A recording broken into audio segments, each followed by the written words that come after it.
Sir. ಯಾಕಂದ್ರೆ ಕೆಲವೊಂದು ಸಂದರ್ಭದಲ್ಲಿ ರಾಜಕಾರಣ ಅಂದ ತಕ್ಷಣ ಕೆಲವೊಂದು ಅವಕಾಶಗಳು ಸಿಗ್ತಿರ್ತಾವ, ಕೆಲವು ತರ ಅವಕಾಶಗಳು ಸಿಗಲ್ಲ.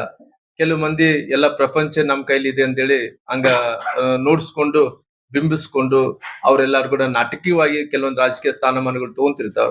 ನಮ್ಗೆ ಯಾವ್ದೇ ನಾಟಕ ಮಾಡಕ್ ಬರಲ್ಲ, ಯಾವ್ದೇ ಇಲ್ಲಿದ್ದು ಸಲ್ಲದು ಹೇಳಕ್ ಬರಲ್ಲ. ನಾವ್ ಇದ್ದಿದ್ದಾಗ ಮಾತಾಡೋರು, ನಮ್ಮ ಕಷ್ಟ ಮೇಲೆ ನಾವು ಅವಲಂಬಿತವಾದಂತ ಜನರು, ಕಾರ್ಯಕರ್ತರು ನಂಬಿಸಿ ಅವ್ರನ್ನೆಲ್ಲ ಕೂಡ ಮನಗೆಲ್ಲಂತ ವ್ಯಕ್ತಿಗಳು. ನಾವ್ ಯಾವ್ದೇ ವಿಚಾರಗಳನ್ನ ಕೈಯಲ್ಲಿ ಕೈಲಾಸ ನೋಡ್ಸಂತ ವ್ಯಕ್ತಿಗಳೆಲ್ಲ ನೇರ ನುಡಿವಾಗಿ ರಾಜಕಾರಣ ಮಾಡಂತ ವ್ಯಕ್ತಿಗಳು. ಆ ನೇರ ನುಡಿಯಲ್ಲಿ ಸತ್ಯದಲ್ಲಿ ಧರ್ಮದಲ್ಲಿ ಕೆಲಸ ಮಾಡ್ತಾ ಇರುವಂತ ವ್ಯಕ್ತಿಗಳಾಗಿರೋ ಕಾರಣ ಮುಂದಕ್ಕೆ ಸತ್ಯದ ಮೇಲೆ ಧರ್ಮದ ಮೇಲೆ ನಮಗೆ ನೇರ ನುಡಿಯ ಮೇಲೆ ನಮ್ಮ ಕಾರ್ಯಕರ್ತರ ಮೇಲೆ ವಿಶ್ವಾಸ ಇದೆ. ಇವತ್ತಿಲ್ಲ ನಾಳೆ ನಮ್ಮ ಪಾರ್ಟಿ ನಮ್ಗೆ ಅವಕಾಶ ಮಾಡಿಕೊಡಂತ ಕೆಲಸ ಮಾಡ್ತೀವಿ. ಅಲ್ಲ, ಸಂಪರ್ಕ ಮಾಡಿದಾರೆ ಅನ್ನೋದಕ್ಕೆ ನಾನು ಆಲ್ರೆಡಿ ಹೇಳಿದಿನಲ್ಲ ವಿಚಾರ. ಮತ್ತೆ ಪದೇ ಪದೇ ಅದ್ರ ವಿಚಾರದಲ್ಲಿ ಬೇಕಿಲ್ಲ ಅಂತ ತಿಳ್ಕೊಂಡಿನಿ.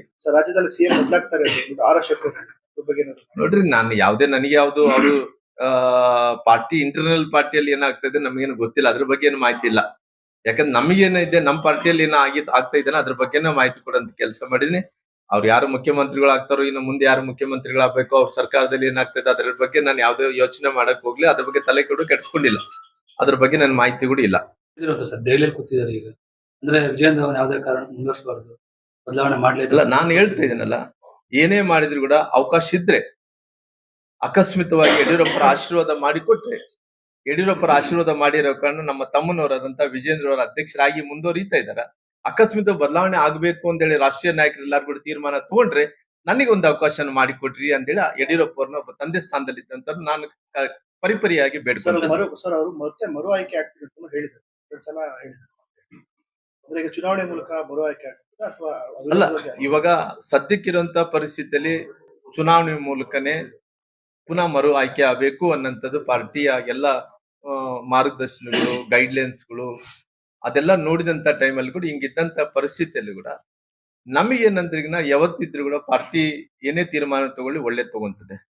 ನಾವು ಹೈಕಮಾಂಡ್ ನಾಯಕರು ಏನೇ ಹೇಳಿದ್ರು ಕೂಡ ಅವ್ರು ಏನ್ ಹೇಳ್ತಾರೋ ಅದು ಅಂತಿಮ ಆಗುತ್ತೆ. ನಮ್ಮೆಲ್ಲರಿಗೂ ಕೂಡ ಹೈಕಮಾಂಡ್ ಅನ್ನಂತವ್ರು ಸನ್ಮಾನ್ಯ ಯಡಿಯೂರಪ್ಪರು ಆಗಿರೋ ಕಾರಣ ಅವ್ರು ಎಲ್ಲರಿಗೂ ನಮ್ಮೆಲ್ಲರಿಗೂ ಕೂಡ ಒಬ್ಬ ತಂದೆ ಇದ್ದಂತೆ. ನಮ್ಮ ಹಿಂದುಳಿದಂತ ಸಮುದಾಯಗಳಿಗೆ ಯಾವತ್ತೂ ಕೂಡ ಒಂದು ಶಕ್ತಿಯನ್ನು ತುಂಬಂತ ಕೆಲಸ ಮಾಡಿದ್ದಾರೆ. ಯಾವತ್ತೂ ಕೂಡ ನಮ್ಗೆ ಯಾವತ್ತೂ ಕೂಡ ಬಿಟ್ಟು ಕೊಟ್ಟಿಲ್ಲ. ಹಂಗಾಗಿ ಆ ಪರಿಸ್ಥಿತಿ ಬಂದ್ರೆ ಬದಲಾವಣೆ ಮಾಡ್ಲೇಬೇಕು ಅನ್ನೋಂತ ಪರಿಸ್ಥಿತಿ ಬಂದ್ರೆ ನಮಗೆ ಹಿಂದುಳಿದಂತ ಜಾತಿಗಳು ಇವತ್ತು ನಾವೆಲ್ಲರೂ ಕೂಡ ಅವ್ರ ಮಾರ್ಗದರ್ಶನದಲ್ಲೇ ಬೆಳೆದಿರೋ ಕಾರಣ ಇವತ್ತು ಹಂಗಾಗಿ ನಮಗೊಂದು ಅವಕಾಶ ಮಾಡಿಕೊಡ್ರಿ ಅಂತೇಳಿ ನಾನು ಪರಿಪರಿಯಾಗಿ ಸನ್ಮಾನ್ಯ ಯಡಿಯೂರಪ್ಪನ ಬೇಡ್ಕೊಂತೀವಿ. ಅವ್ರ ಪರವಾಗಿ ಮಾತಾಡ್ತಾರೆ. ಉಪಚುನಾವಣೆ ಸೋಲಿಗೆ ನಿಮ್ಮನ್ನೇ ಗುರಿಯಾಗಿಸಿ ಜೊತೆಗೆ ನಿಮ್ಮ ಒಂದು ವಿರುದ್ಧವಾಗಿ ಟೀಕೆ ಕೇಳಿ ಬಂದಾಗ ನೋಡ್ರಿ, ಅವತ್ತಿನ ಸಂದರ್ಭದಲ್ಲಿ ಏನ್ ಹೇಳ್ಬೇಕಾಗಿತ್ತು ಎಲ್ಲವನ್ನೂ ಕೂಡ ಹೇಳಿದ್ದೇನೆ. ಪುನಃ ಅದ್ರ ಬಗ್ಗೆ ನಾನು ಅದ್ರ ಬಗ್ಗೆ ಪುನಃ ನೆನ್ಪು ಮಾಡೋದು, ಅದ್ರ ಬಗ್ಗೆ ಮಾತಾಡೋದು ನನ್ಗೆ ಶೋಭೆ ಅಲ್ಲ ಅಂತ ಹೇಳ್ಕೊಂಡಿದ್ದೀನಿ.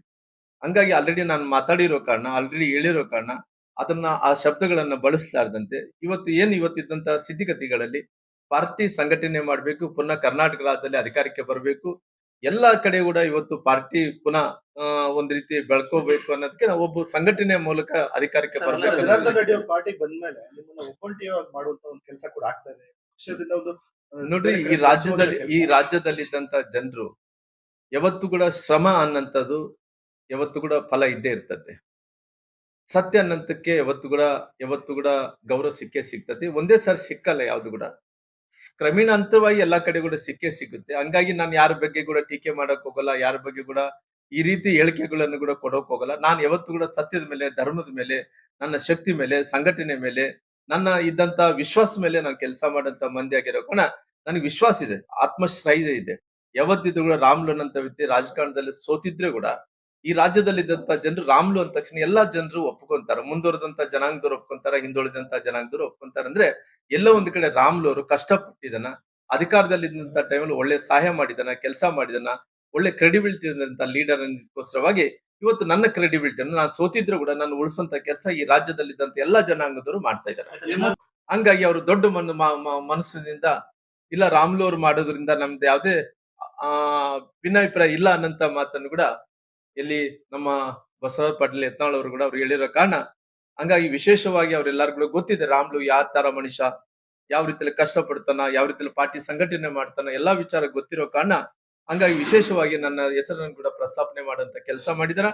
ನಾನು ಇವತ್ತಿನ ಸಂದರ್ಭದಲ್ಲಿ ಸನ್ಮಾನ್ಯ ಈ ರಾಜ್ಯದ ನಮ್ಮ ದಕ್ಷಿಣ ಭಾರತದ ಭೀಷ್ಮ ಅಂದ್ಕೊಂಡಿರುವಂತ ಸನ್ಮಾನ್ಯ ಯಡಿಯೂರಪ್ಪ ಅವ್ರನ್ನ ಕೇಳ್ಕೊಳ್ಳೋದಿಷ್ಟೇ. ಯಾಕಂದ್ರೆ ಇವತ್ತು ಅವರು ವಿಜೇಂದ್ರ ಅವ್ರನ್ನ ಅಧ್ಯಕ್ಷರಾಗಿ ಮಾಡಿದಾರ. ಇವತ್ತು ನಮ್ಮೆಲ್ಲರೂ ಕೂಡ ಒಬ್ಬ ತಂದೆ ಸಮಾನರವ್ರು. ಇವತ್ತು ನಮ್ಮ ರಾಜಕಾರಣ ಜೀವನದಲ್ಲಿ ಎಲ್ಲೋ ಒಂದು ಕಡೆ ನಾವು ಇಷ್ಟು ಮಟ್ಟಕ್ಕೆ ಬೆಳೆದೀವಿ ಅಂದ್ರಿಗಿನ ಕಾರಣ ಪಾರ್ಟಿ ಜೊತೆಲಿ ಸನ್ಮಾನ್ಯ ಯಡಿಯೂರಪ್ಪರು ಕೂಡ ಆಶೀರ್ವಾದ ಇದೆ ಇರೋಕ್ಕೋಸ್ಕರವಾಗಿ ಇಲ್ಲಿ ತನಕ ಕೂಡ ಬೆಳೆದಿದ್ವಿ. ಅವ್ರು ಮನಸ್ಸು ಮಾಡಿದ್ರೆ, ಯಾಕಂದ್ರೆ ಆಲ್ರೆಡಿ ನಮ್ಮ ತಮ್ಮನವ್ರು ವಿಜೇಂದ್ರ ಅವ್ರು ಬೇರೆ ಏನಲ್ಲ, ನಮ್ಮ ಕುಟುಂಬದಲ್ಲಿ ಒಬ್ಬರಾಗಿರೋ ಕಾರಣ ಅವ್ರ ಆಶೀರ್ವಾದದಿಂದ ಅವ್ರ ಅಧ್ಯಕ್ಷರಾಗಿದ್ದಾರೆ. ಅಕಸ್ಮಿತವಾಗಿ ಅವರು ಈಗಿರಂತ ಪರಿಸ್ಥಿತಿಯಲ್ಲಿ ಏನೋ ಬದಲಾವಣೆ ಮಾಡ್ಬೇಕೆಂದೇಳಿ ಪಾರ್ಟಿ ಏನನ್ನ ಅಕಸ್ಮಿತವಾಗಿ ಏನನ್ನ ಅನ್ಕೊಂಡ್ರೆ ಬದಲಾವಣೆ ಮಾಡ್ಬೇಕನ್ನಂತ ಅವಕಾಶ ಬಂದ್ರೆ ನಾನು ಖಂಡಿತವಾಗಿ ಅವರ ಆಶೀರ್ವಾದದಿಂದ ಅವ್ರ ಕುಟುಂಬದಲ್ಲಿ ಒಬ್ಬನಾಗಿ, ಯಾಕಂದ್ರೆ ನಮ್ಮ ತಮ್ಮನವರು ವಿಜೇಂದ್ರ ಅವ್ರು ಮಾಡಿದಾರ, ಹಂಗಾಗಿ ನಾನು ಅವ್ರಕಿನ ವಯಸ್ಸಿನಲ್ಲಿ ದೊಡ್ಡವನಾಗಿರೋ ಕಾರಣ ಯಡಿಯೂರಪ್ಪರ ಆಶೀರ್ವಾದದಿಂದ ನಾನು ಪಾರ್ಟಿ ಅವಕಾಶವನ್ನು ಮಾಡಿಕೊಟ್ಟೆ. ರಾಜ್ಯ ಮುಂದೆಲ್ಲ ತಗೊಂಡ್ಬರ್ಬಾರ್ದು ಅಂತ ಹೇಳಿ ನೋಡಿ, ಯಾವತ್ತೂ ಕೂಡ ಯಡಿಯೂರಪ್ಪ ಅವ್ರ ಬಗ್ಗೆ ಯಾವುದೇ ಕೂಡ ಅಸಮಾಧಾನ ಇಲ್ಲ. ಅಲ್ಲ, ಅವ್ರು ಹೇಳಿರಂತ ನಾವೆಲ್ಲ ಕೂಡ ಸಮಕಾಲೀನ ಲೀಡರ್ಗಳು. ಅಂದ್ರೆ ಅವ್ರು ಕೂಡ ಸೆಂಟ್ರಲ್ ಮಿನಿಸ್ಟರ್ ಆಗಿ ವಾಜಪೇಯಿ ಸರ್ಕಾರದಲ್ಲಿ ಅವ್ರು ಕೆಲಸ ಮಾಡಿದಂತವ್ರು. ಯಾರು? ಬಸವ ಪಾಟೀಲ್ ಯತ್ನಾಳ್ ಅವರು. ಅವರು ಕೂಡ ಮುಂಚೆಗುಂದುಗಳ ಸಂಘಟನೆ ನೆಲೆದಿಂದ ಬಂದಂತವ್ರು. ಅವತ್ತಿನ ಕಾಲದಲ್ಲಿ ಕೂಡ ಕೇಂದ್ರದ ಮಂತ್ರಿಗಳಾದಂತ ಅನಂತಕುಮಾರ್ ಅವರು, ನಂತರ ಬಸವ ಪಾಟೀಲ್ ಯತ್ನಾಳ್ ಅವರು, ಯಡಿಯೂರಪ್ಪನವರು, ನಂತರ BV ಶಿವಪ್ಪನವರು, ಶಂಕರ ಮೂರ್ತಿನವರು, ನಮ್ ಕಡೆ ಬಂದ್ರೆ ತಂಗ ಅವರು. ಅಂದ್ರೆ ಅನೇಕ ಮಂದಿ ಮಹನೀಯರು ಕಷ್ಟಪಟ್ಟು ಪಾರ್ಟಿ ಇಲ್ಲಿ ತನಕ ಬಂದಿದೆ. ಹಂಗಾಗಿ ಇವತ್ತು ಎಲ್ಲರ ವಿಚಾರದಲ್ಲಿ, ಅವ್ರ ವಿಚಾರದಲ್ಲಿ ಗೌರವ ಇದೆ ಎಲ್ಲರಿಗೂ ಕೂಡ. ಹಂಗಾಗಿ ಇವತ್ತು ಪಾರ್ಟಿ ಅನ್ನಂಥದ್ದು ಏನು ಹೇಳ್ತದೋ ಅದೆಲ್ಲ ಕೂಡ ಕೇಳ್ಕೊಂಡು ಹೋಗಂತ ಕೆಲಸ ನಾವೆಲ್ಲರೂ ಮಾಡ್ತೀವಿ. ಕಾಂಗ್ರೆಸ್ ಅವರು ನಿಮ್ಗೆ ತುಂಬಾ ಜನ ನಾಯಕರು ಆಹ್ವಾನ ಮಾಡಿದ್ದಾರೆ, ಈ ಬಗ್ಗೆ ನೋಡಿ, ಅವ್ರಿಗೆ ಪ್ರೀತಿ ಇರ್ಬೋದು, ಅಭಿಮಾನ ಇರ್ಬೋದು. ಇವತ್ತು ಏನೋ ಅವ್ರಿಗೇನೋ ರಾಮ್ಲು ಅಂದ ತಕ್ಷಣನೇ ಒಳ್ಳೆಯವನನ್ನಂತ ವಿಶ್ವಾಸ ಇರ್ಬೋದು, ಒಳ್ಳೆಯವನನ್ನಂತ ಅಭಿಪ್ರಾಯ ಇರ್ಬೋದು. ಹಂಗಾಗಿ ಅವ್ರು ರಾಮ್ಲು ಅವ್ರ ಬಗ್ಗೆ ಒಂದು ಒಳ್ಳೆ ಮಾತುಗಳು ಮಾತಾಡಿರ್ಬೋದು. ಏನ್ ತಪ್ಪೇನಂದ್ ಇದೆಯಲ್ಲ? ಪಕ್ಷಕ್ಕೆ ಸ್ವಾಗತ ಮಾಡಿದ್ರು. ಅಲ್ಲ, ಪಕ್ಷಕ್ಕಂತ ದಟ್ ಪೊಲಿಟಿಕಲ್ ಪಾರ್ಟಿ. ನಾವೊಂದು ಪೊಲಿಟಿಕಲ್ ಪಾರ್ಟಿಯಲ್ಲಿ ಇರ್ತೀವಲ್ಲ, ಕೆಲವೊಂದು ಸಂದರ್ಭದಲ್ಲಿ ನಾವು ಕೂಡ ಕರಿತಿರ್ತೀವಿ. ಅವ್ರುಗಳ ಕಾಂಗ್ರೆಸ್ ನಾಯಕರೆಲ್ಲರೂ ಕೂಡ ಬರ್ರಿ ಅಂತ ಕರಿತಿರ್ತೀವಿ.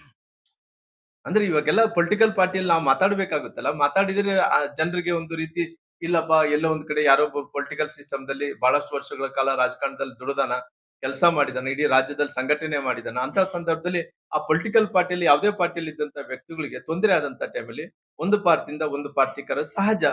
ಅದು ಹೋಗೋದು ಬಿಡೋದು ಅನ್ನೋಂಥದ್ದು ಅದು ಪಾರ್ಟಿ ತೀರ್ಮಾನ ತಗೊಂತ ನಮ್ಮ ಮನಸ್ಥಿತಿಗೆ ತೀರ್ಮಾನ ತಗೋಬೇಕಾಗುತ್ತೆ. ನೋಡಿ ಸರ್, ರಾಜಕಾರಣನೇ ಬೇರೆ, ಅವತ್ತುಗಳು ಹೇಳಿದೀನಿ, ವೈಯಕ್ತಿಕ ಜೀವನನೇ ಬೇರೆ. ರಾಜಕಾರಣ ಜೀವನಕ್ಕೆ ವೈಯಕ್ತಿಕ ಜೀವನಕ್ಕೆ ನಾವು ಯಾವ್ದು ಕೂಡ ಅದರ ಲಿಂಕ್ ಮಾಡೋದು ಬೇಕಾಗಿಲ್ಲ. ಅದಕ್ಕೋಸ್ಕರವಾಗಿ ನಾನು ರಾಜಕಾರಣದ ಮಾತುಗಳು ಮಾತಾಡ್ಬೇಕಾದ್ರೆ ಪಾರ್ಟಿ ವಿಚಾರದಲ್ಲಿ ಮುಂಬರುವಂತ ದಿನಗಳಲ್ಲಿ ಯಡಿಯೂರಪ್ಪರ ಆಶೀರ್ವಾದದಿಂದನೇ ಮುಂದುವರಿಬೇಕಾಗಿದೆ. ಹಂಗಾಗಿ ಇವತ್ತು ಅನುಭವ ಇಲ್ಲದಂತ ಟೈಮಲ್ಲಿ ಸಣ್ಣ ಪುಟ್ಟ ಏನಾಗಿ ಅವೆಲ್ಲ ಸರಿಪಡಿಸ್ಕೊಂಡ್ರು. ಇವತ್ತು ರಾಜ್ಯಾಧ್ಯಕ್ಷರ ವಿಚಾರ ಬಂದಂತ ಟೈಮಲ್ಲಿ ಕೂಡ ಅವಕಾಶ ಇದ್ರೆ ನನಗೆ ಕೂಡ ಮಾಡಿಕೊಟ್ಟು ನೋಡಿ, ನಾನು ಬಹಳ ಸ್ಪಷ್ಟವಾಗಿ ಹೇಳ್ತೀನಿ, ಹೈಕಮಾಂಡ್ ಆದೇಶನೇ, ಹೈಕಮಾಂಡ್ ಏನ್ ನಿರ್ಣಯ ತಗೊಂತಾನೆ ಅದೇ ಫೈನಲ್. ನಾನು ಇವತ್ತು ರಾಮ್ಲವ್ರು ಬದಲಾವಣೆ ಮಾಡಂದ್ರೆ ಬದಲಾವಣೆ ಮಾಡಕ್ ಆಗುತ್ತೇನ್ರಿ? ಅಲ್ಲ ಸರ್, ನೀವು ರೆಬಲ್ ಟೀಮ್ ಜೊತೆಲಿ ಇದ್ದೀರಿ. ಅಲ್ಲ, ನಾನು ನೋಡ್ರಿ, ನಾನು ಯಾವ ಟೀಮ್ ಜೊತೆಲಿ ಇಲ್ಲ, ನಾವು ಪಾರ್ಟಿ ಜೊತೆಲಿ ಇದೀವಿ ಎಲ್ಲರೂ ಕೂಡ. ಅಲ್ಲ, ಎಲ್ಲರೂ ಕೂಡ ಪಾರ್ಟಿ ಜೊತೆಲಿ ಇದೀವಿ, ನಮ್ದು ಯಾವ್ದೋ ಬಣ ಗಿಣ ಇಲ್ಲ. ಅವ್ರು ಕೂಡ ಯತ್ನಾಳ್, ಬಸವರಾಜ ಪಾಟೀಲ್ ಯತ್ನಾಳ್ ಅವರು, ರಮೇಶ್ ಜಾರಕಿಹೊಳಿ ಅವರು ಕೂಡ ಯಾವತ್ತೂ ಕೂಡ ಅವ್ರು ಕೂಡ ಬೇರೆ ಬಣ ಅನ್ನಂತದಿಲ್ಲ, ಎಲ್ಲಾರು ಕೂಡ ಪಾರ್ಟಿನೇ.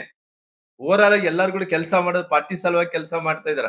ಸಣ್ಣ ಪುಟ್ಟ ಭಿನ್ನಾಭಿಪ್ರಾಯಗಳಿಂದ ಒಂದು ಕುಟುಂಬ ಇರ್ತದೆ, ಭಿನ್ನಾಭಿಪ್ರಾಯಗಳಿಂದ ಯಾರಿಗೆ ಹೇಳ್ಬೇಕು? ದೊಡ್ಡವ್ರ ಮನೇಲಿ ಇದ್ದಂತ ತಾಯಿ ತಂದಿಗೆ ಹೇಳ್ಬೇಕಲ್ಲ, ಯಾವ್ದೋ ಸಣ್ಣ ಪುಟ್ಟ ಇದ್ದಂತ ಟೈಮ್. ಹಂಗಾಗಿ ಇವತ್ತು ಪಾರ್ಟಿ ಅಂತ ತಕ್ಷಣ ದಿಸ್ ಇಸ್ ಪೊಲಿಟಿಕಲ್ ಪಾರ್ಟಿ. ಆ ಪೊಲಿಟಿಕಲ್ ಪಾರ್ಟಿ ಇರೋಂತ ಟೈಮಲ್ಲಿ ನಮ್ಗೆ ಎಲ್ಲಾರು ಕೂಡ ಹಿರಿಯರು ಎಲ್ಲಿ ಸಿಗ್ತಾರೆ ಅಂದ್ರೆ ಹೈಕಮಾಂಡ್ ಇರೋ ಕಾರಣ ನಮ್ಮ ರಾಜ್ಯ. ಹೆಚ್ಚಿನ ವಿಡಿಯೋಗಳಿಗೆ ಪ್ರತಿಧ್ವನಿ ಯೂಟ್ಯೂಬ್ ಚಾನೆಲ್ ಸಬ್ಸ್ಕ್ರೈಬ್ ಮಾಡಿ, ಬೆಲ್ ಐಕಾನ್ ಕ್ಲಿಕ್ ಮಾಡಿ.